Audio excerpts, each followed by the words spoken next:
Hello, today I'd like to talk about elegant game design. And I don't know if this is really a phrase or something other people would recognize, but I think coming up with terms to talk about game design is helpful and establish common ground. And so this is, I guess, my contribution is elegant game design, and probably it's a terrible name. Probably there's a better name for it. But what I like to talk about specifically is basically removing elements of a game that don't really contribute to the main focus of the gameplay. Like basically things that sort of distract you from the core experience. And I know the developer of Ico talked about minimalist game design, and I'm not really sure, while I certainly like the minimalist game design, I'm not really sure that I'm talking about the same thing, because you can pile on extra stuff to your core experience, but basically I don't like things that are sort of tangential to your core experience. So a good example is me. I made this mistake, and Justin Wilder, my business partner at 24 Karat Games, knew I was doing something dumb, but I stubbornly refused to listen to him. So on Retrograde, originally there was an economy where you could make space bucks, and then with space bucks you could buy power-ups. And so then, basically, I really love the RPG system where if you die you don't lose what you've earned, and kind of like Ratchet and Clank, because the beauty of it, it creates a self-balancing difficulty level. So as you fail, you build up the resources, guns, whatever, to overcome the challenge. And I think that's a really elegant game design system, and so it's something that I find appealing. So I wanted to have, rhythm games can be hard, you can get frustrated. I mean, I'm okay at rhythm games, pretty good at Retrograde, but other ones, there are some I struggle with. So I mean, like, I like the idea of being able to power through if you're really stuck, which we ended up accomplishing another way with dynamic difficulty and basically the random power-ups aren't so random. But at any rate, Justin said, this is a rhythm game, no one's going to want to worry about your in-game store and buy items, and, I foolishly thought that this was a great idea, and we would at least try focus testing it, since I already did all the work for it. And so then, basically, in the focus test, no one noticed or cared that there was, this option to go to the store and these power-ups. So certainly I learned a valuable lesson, because I think, a rhythm game at its core is about skill. It's about, learning the patterns, and the idea of a store in this RPG system and self-balancing sort of goes against that. Now, it's not to say that you can't make a rhythm game with RPG elements. I mean, certainly like a rhythm roguelike like Crypta the Necrodancer, something like that, works well, but I mean, this was something like, I feel like the mechanics of the store and these power-ups were sort of tangential to the core experience, so they really didn't benefit the game.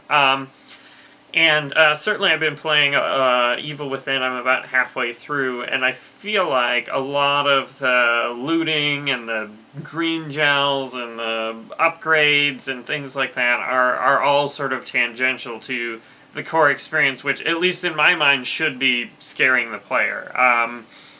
That isn't necessarily what they had in mind, but that's sort of what I had hoped, going into the game, that it was a game built around scaring the player, but it doesn't quite feel that way to me, anyway. But I've also been playing the Halo Master Chief Collection with my wife, and I think it's a really, especially if you look at, like, the first two Halos. It's a very elegant game design, and they did a lot of things right. And, when they came out at the time, I was like, oh, mouse and keyboard forever, screw this, gamepad FPSs. But I think they did a great job translating to console, but also I think they did a great job in general with creating sort of a new feeling first-person shooter built around some interesting mechanics. So at least to me, when I play Halo, I think there's a couple things you're balancing. Basically, you're balancing shooting, hiding, and grenades. And so, like, if I'm reloading, I like to try and throw a grenade, buy myself some time to go hide if my shield's down. And so it's sort of this rock, paper, scissors. There's three things you can commonly do in Halo, and you're trying to figure out what is the best thing to do at any particular time.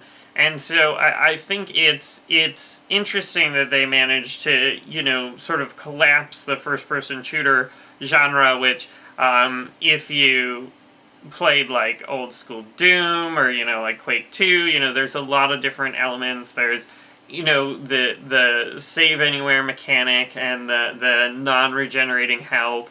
There's, ammo hoarding and collecting all the items. You gotta find all the secrets and find all the items and, make sure you have enough ammo.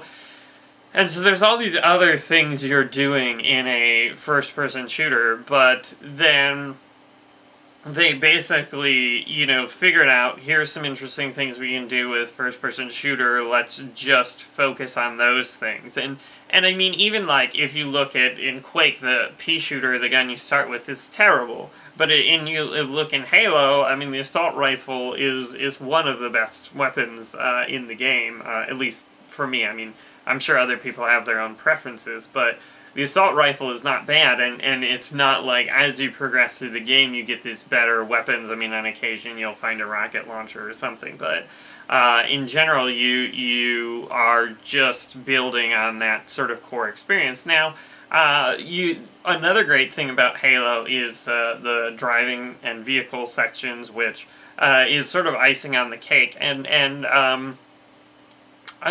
one could say, like, a minimalist game design, do they really need the vehicle sections?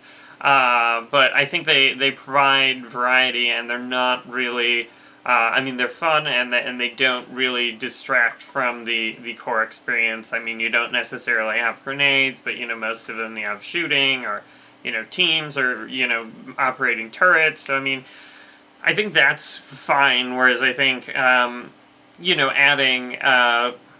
other elements that don't, fit in as cleanly with the core experience might not have been a great idea. And so certainly, we could take a look at Neverending Nightmares through this lens. And certainly when I was designing the game, this was a big focus, is, the core design is I want to, you frighten the player, but also evoke certain emotions in them. And so every time everything I tried to do was sort of built around that idea. Now, the interesting thing is, if you asked me what the core mechanic, because, even though it's an experience-focused game, I think having game mechanics is not, a bad thing. I mean, that's kind of what makes it, interactive, is the mechanics. And so, to me, the main mechanic was exploration with a bit of stealth. But and I'm realizing this now, I think we could have done the exploration aspect a bit better, because the game is fairly linear in a lot of the exploration. A lot of the exploration is fairly linear, and so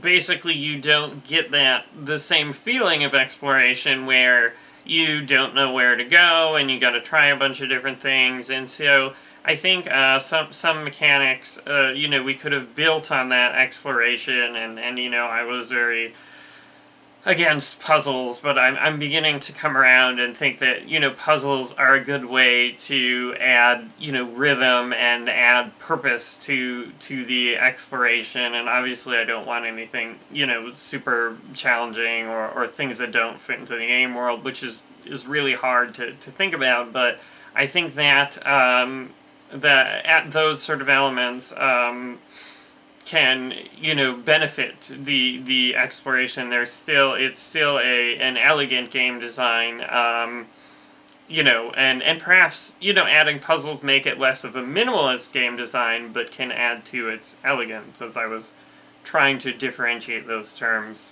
at the beginning of the video. So that's my thoughts on game design. And certainly I think there's a lot of games that have a lot of things you can do and a lot of different aspects. And I don't think every game needs elegant game design, but just my personal preference is for elegant design. And I think, you can ask yourself what's the purpose of the game, and should it be elegant? Certainly in an open world game where you want to give the player, as many things you can do as possible, maybe an elegant game design doesn't fit in that situation.